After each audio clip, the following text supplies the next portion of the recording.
Hello guys, this is Ruben here. Welcome to another episode of Tree of Life Earth. And in this beautiful nature, as you can see, there's a waterfall down there. This is the kind of earth we are trying to protect and revive so that we can preserve it for the next generations.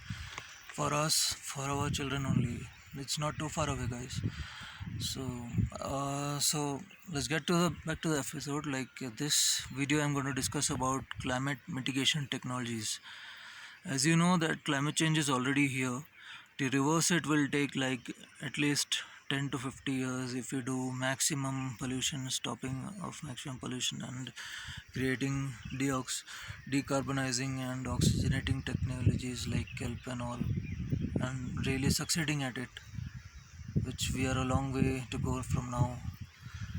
So we are already in the water right now. Like, we have to find out ways how we can survive with climate change, because there are already forest fires, landslides, floods, droughts, cyclones in many places.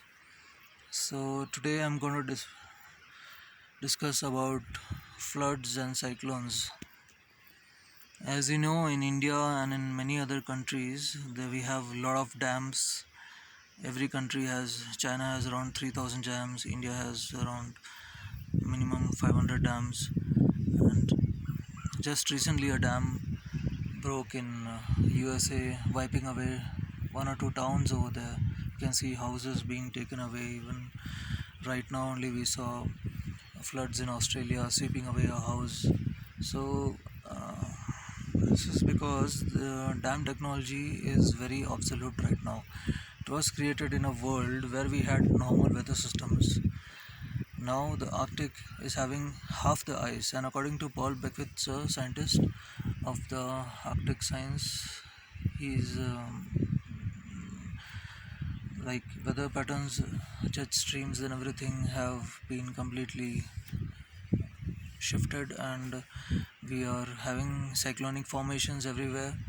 So cyclonic formations means more water in very less time. So such kind of pressure, and in India we have a lot of very old dams that have not been even maintained since long time. Even Chamoli recently had a glacial melt in Uttarakhand, and the water slided down and hit a dam and broke it, and it caused lots of disaster and killed like around 60 people in near Chamoli. So these kinds of disasters are going to be more often. I hope not, but that is what the science is telling us, because we have created dams with a technology like x plus y is equal to z. So x and y can be the rainfall patterns. So now we are facing x plus 5y, for like 5 times more rainfall. So this kind of rainfall cannot be managed, or it's very difficult to be managed by authorities even, and dams can fail very easily in this kind of an environment. And India, especially in Kerala, we have around 45 dams. India, like very lot of big dams are there, can submerge entire cities. So for this, we have created another system called floodpredictionsystem.net.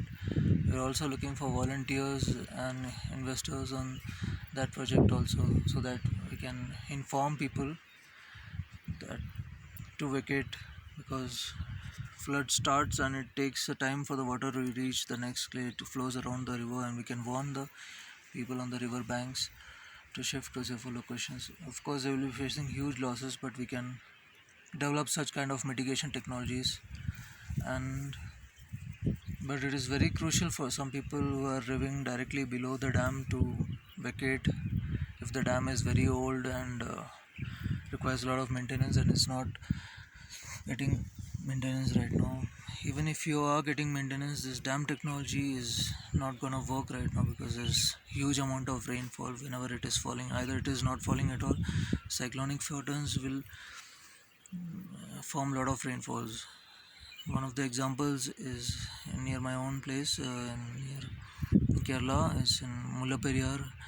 and the very badly affected areas are Ernakulam and the nearby districts near the river Periyar, especially the city of Alua.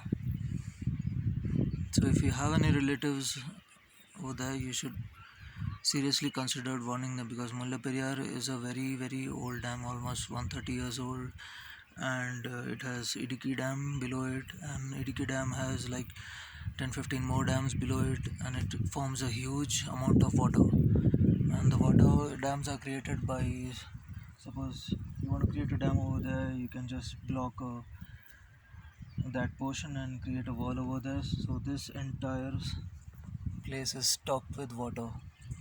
So you can imagine the volume of water in this place.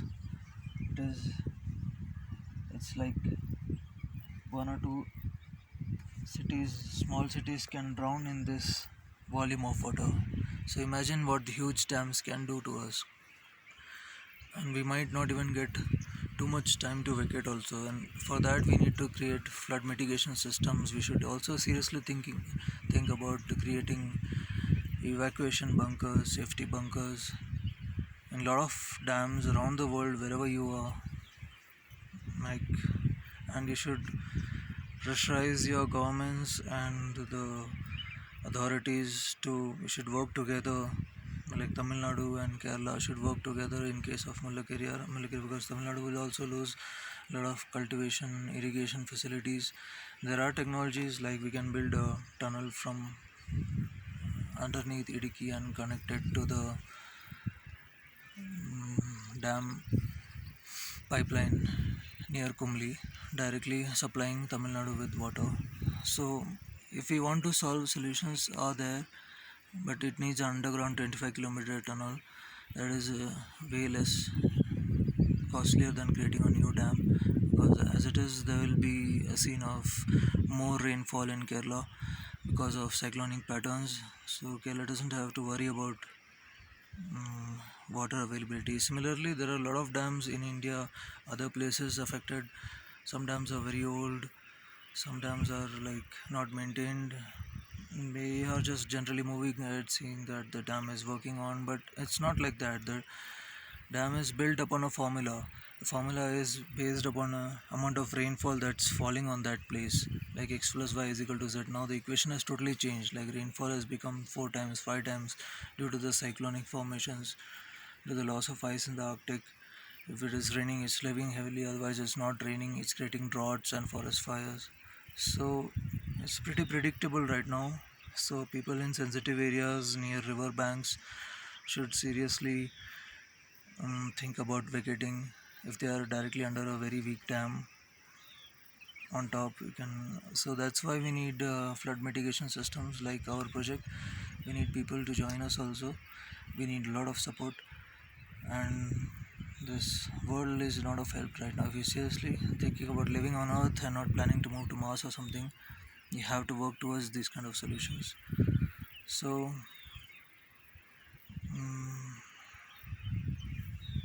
yeah, I think I'm not missing any point. Yeah, so, and a lot of technologies need to be made for flood predictions. Even we can see cyclonic patterns and all, and we can even make boat systems that can evacuate people. See, if we are ready to face the change, it will be less attacking on us. Otherwise, we will be just wiped out, and we will just be remaining to cry after that. So, let's be ready. Then, sorry tomorrow, and let's save Earth. Viva Green Revolution.